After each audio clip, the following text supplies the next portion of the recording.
The Justin Robert Young podcast is brought to you, as always, by patreon.com/JuRY.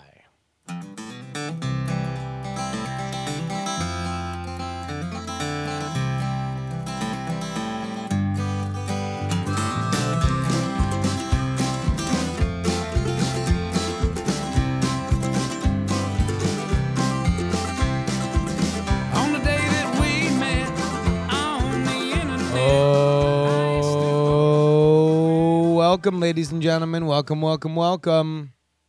This is the Justin Robert Young podcast. Daily, baby. We're doing it. We're doing it big style. We got a lot to talk about.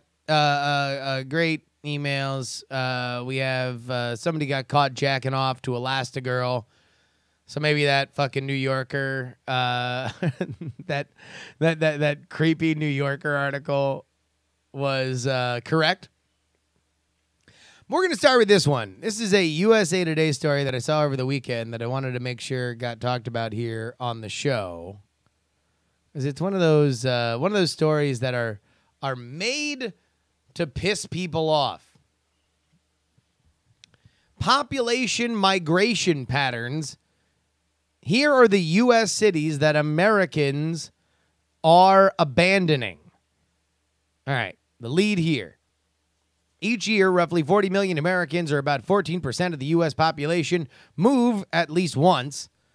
Much of the movement includes younger people relocating within cities, but it is trends of Americans moving to warmer climates, more affordable areas, and better job opportunities that have largely determined migration patterns in recent decades.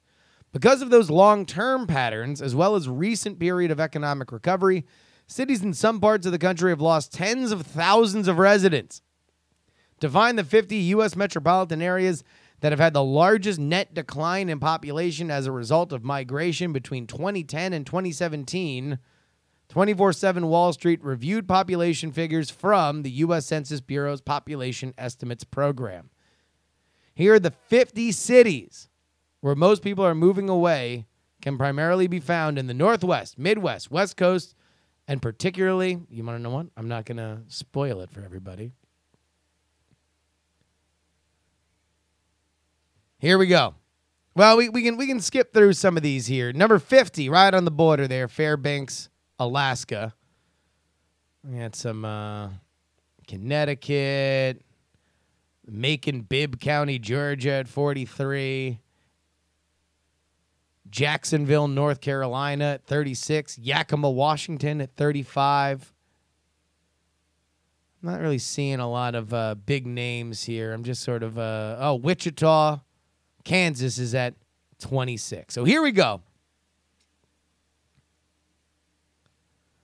This is the top 25.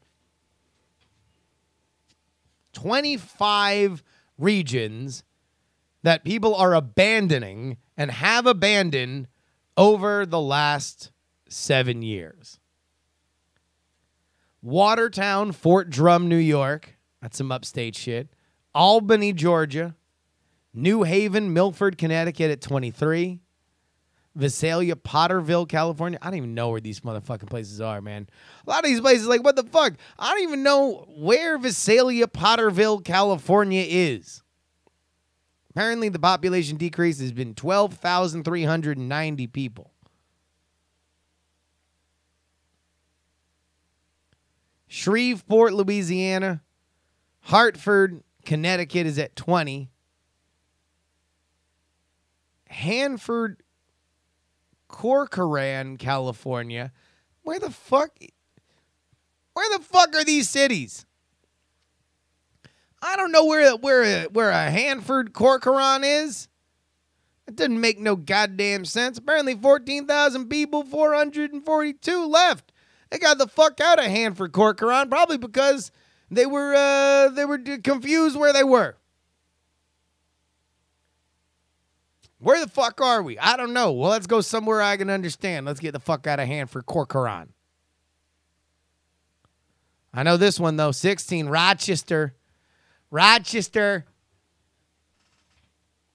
Get a garbage plate and don't let the door hit you where the good Lord split you when you get the fuck out of Rochester. Brownsville, Texas is at 15. Virginia Beach, Norfolk, Newport News, Virginia. I'll tell you what, not to be outdone by Rochester. Here's one. I'll tell you what. No, I left before this. I left before. But as somebody who has moved the fuck out of Syracuse, New York, let me tell you. Sometimes it's a pretty good feeling to move the fuck out of Syracuse, New York. Population decrease from 2010 to 2017 is 17,717. It's really, really, really fucking snowy.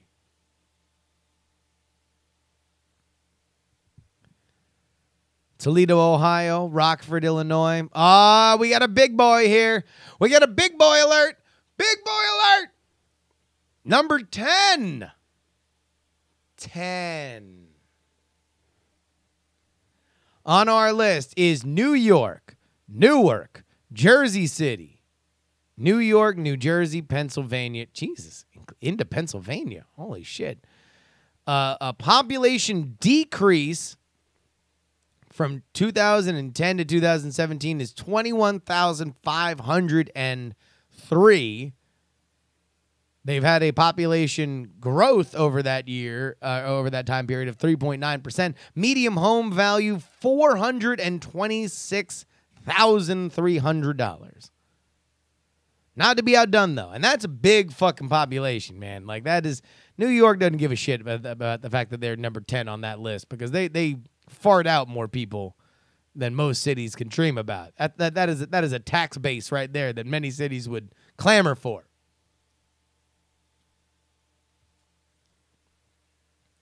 Number 9, El Paso. Down in the old southwest town of El Paso, I got the fuck out of that little town. Number 8, Flint, Michigan. Jesus. More people left Flint, Michigan than left the entirety of the fucking New York, New Jersey metro area. Holy shit. How does that put some shit in your, that's put some kick in your coffee. 22,000 people got the fuck out of Dodge, and that one actually put a dent in their population change. 4.3% population loss for Flint, Michigan. Yeah. No shit, they had legit problems, said Dice Tomato. But how do you feel if you're Milwaukee, Wisconsin? How do you feel if you are Milwaukee, what the Algonquins referred to as the good land? And 5,000 more people than Flint, Michigan got the fuck out of your town. Same thing with Memphis, Tennessee. They're at number 6. 30,000 people got the fuck out over that 7-year period. Number 5, at least they're not Detroit. It's Cleveland. Still Cleveland.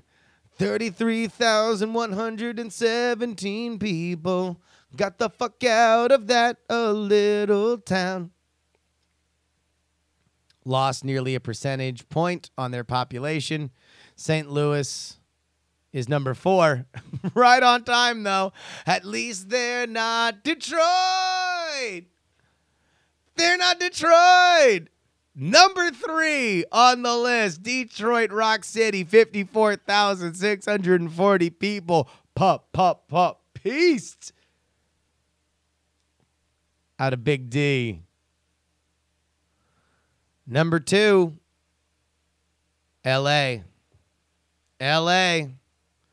93,959 people.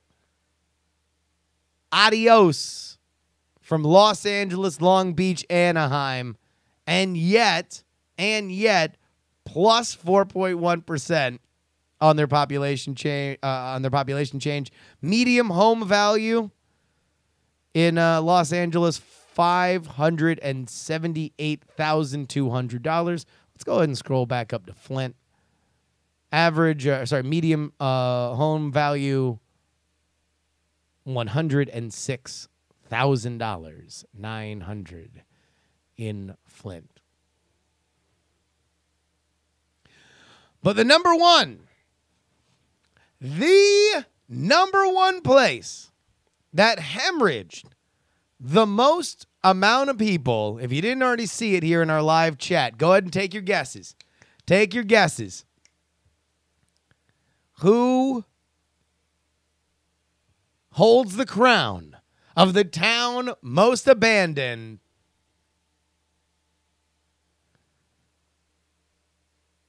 We got it. We see some Houston, Texas, Philadelphia. I'm shocked I didn't see San Francisco on here. With as expensive as these fucking home prices have got, all I do is read trend pieces about how people are moving the fuck out of the Bay Area. Didn't see that. Pittsburgh. Tampa. Oh, I didn't see a lot of Florida. People, I guess, don't leave Florida. They die in Florida. So I guess we don't see a lot of Floridas on here. Yeah, a lot of y'all got it. A lot of y'all already got it down here in our Twitch chat, twitch.tv/Justin R. Young. It is the city with the big shoulders, Toddlin Town, Windy City, city with too many nicknames. Ladies and gentlemen, it is Chicago, Naperville, Elgin, Illinois, Indiana, Wisconsin. Let's take a real quick look. Population decrease due to migration, 296,320 people, over 250,000. Population change of plus 0.8%. Median home value, $229,900.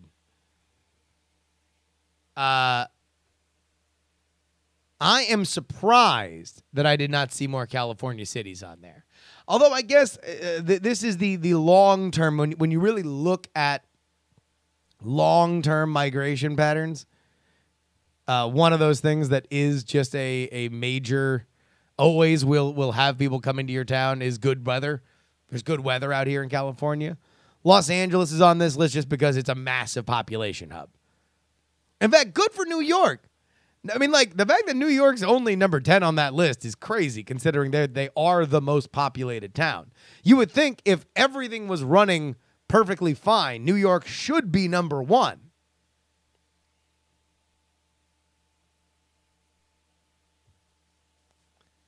I guess millennials do love California. You do get the best avocado toast.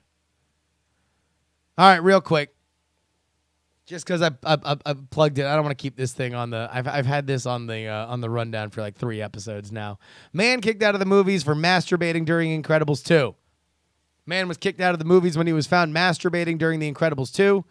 The incident happened in Canada. Oh, perfect, Canada. Everyone's so nice. There's no such thing as racism. We legalized weed. Yeah, if you don't get come on you in the kids' movies.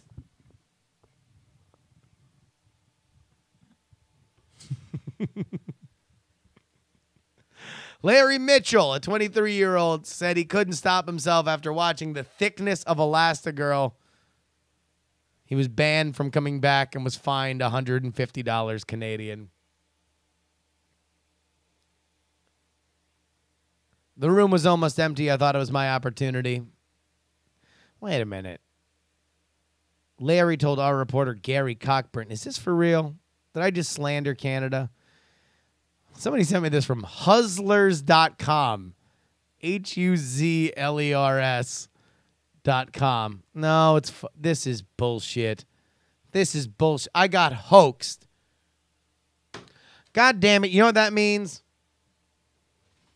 Now one of you people in Canada has to go jerk off to The Incredibles 2. It's now a group project, so I don't embarrass myself. Actual fake news. Fuck it. Let's just get into the mail. Lucinda Lubentube writes in, every time I want to email high thoughts, I'm too high and then I don't do it. High thoughts, the most popular segment on this show, will take place tomorrow, as it is on Wednesdays. We got great high thoughts. Great high thoughts. Dav writes, so about the intentions behind contacting my ex. So we had this, Dav wrote in and said that he was interested in, he was trying to show his new girlfriend what his old girlfriend used to do for a living because she had an interesting job. She was an independent wrestler. And she tried to look for her ex-girlfriend's stuff. Couldn't find it. And so now he was wondering whether or not he should put more effort into it. So I asked him, what does he want out of this? Does he want to be friends? Does he just want to make contact with her? Does he want to introduce her to the new girlfriend? So Dav wrote in, about my intentions. I super duper appreciate the insight you've already given, but I don't think you quite understand my reasoning. Yes, I'm giving my new partner context to a more ridiculous and hilarious time in my life, but I'm also worried about my ex. I'm not looking to reconnect and become buddies with her. Let's make that clear. But think of it like this. If somebody lives and breathes an intense, fiery passion for something, then out of the blue suddenly stops doing it, should that be cause for concern? Yeah, I mean, I don't know, maybe. I don't know if anybody would see when I was into something really heavily. Like, there was a time where I was, like, really, really, really into hockey. In my 20s, I was, like, live or die.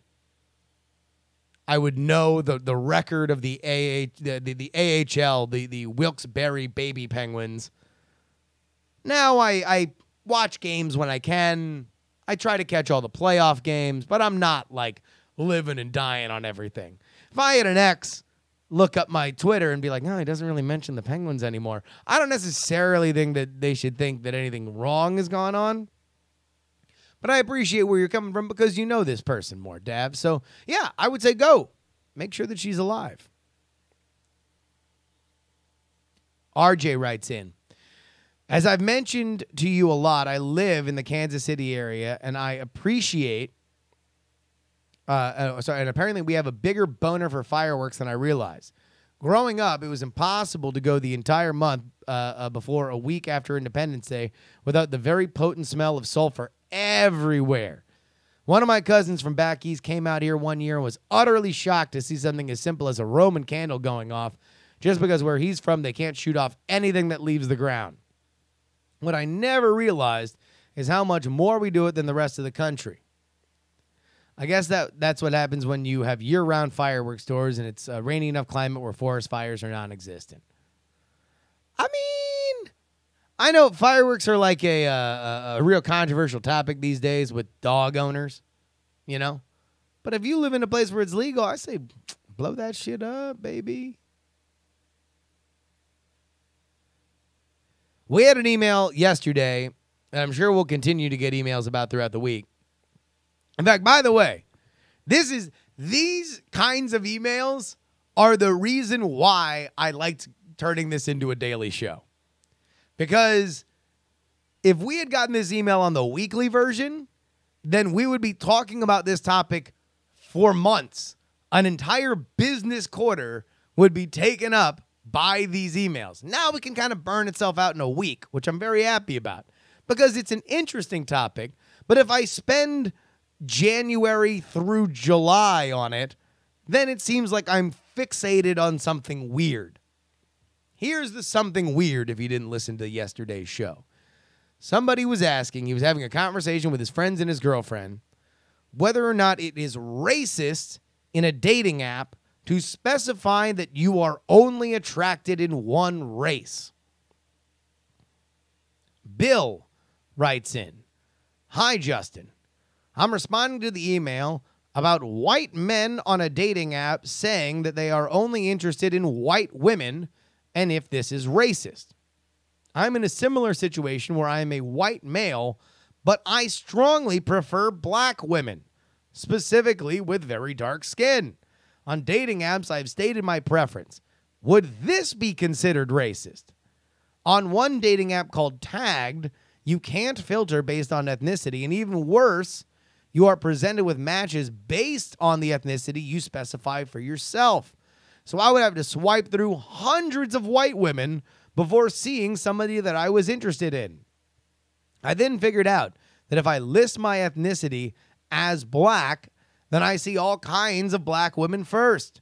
I felt uncomfortable about saying I was black, but for this app, I felt I was kind of forced into it. I have since given up on dating apps since it seemed like the ones I tried were full of women looking for sugar daddies.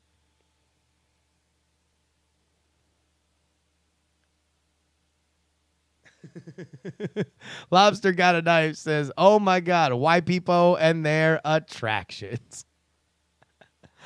Well, look, the heart wants what it wants.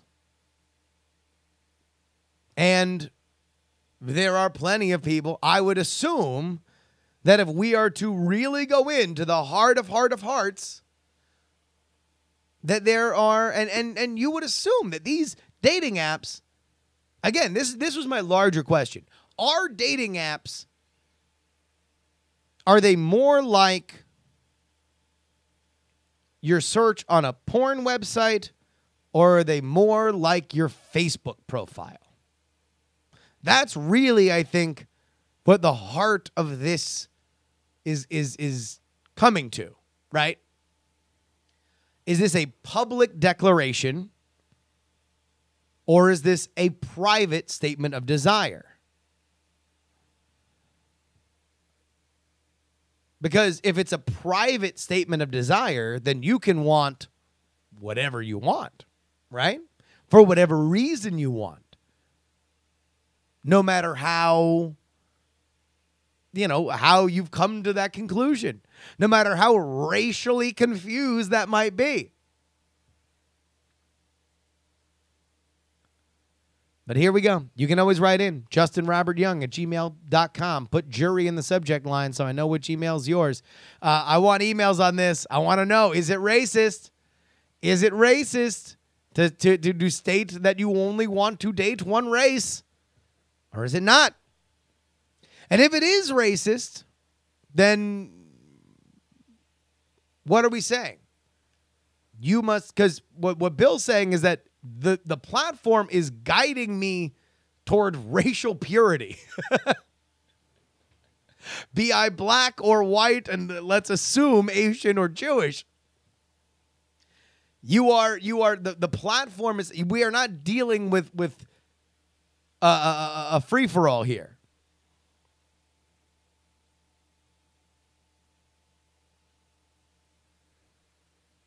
That's the question. So go ahead and email in. JustinRobertYoung@gmail.com. Folks, what else do we got here? Okay, merch, stickers, or DIAF.com.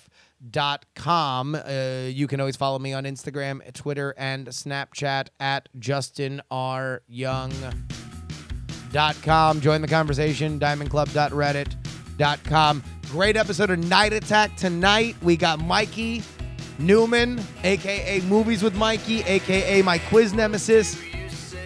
He is coming on Night Attack tonight. Great Unfriend Me today. If you're a member of the Patreon, I got a post coming out to you guys questioning the future of the Patreon. Should be fun. But that about wraps it up for me today. See you on High Thoughts Wednesday. Till tomorrow. My name is Justin Robert Young. Please don't die!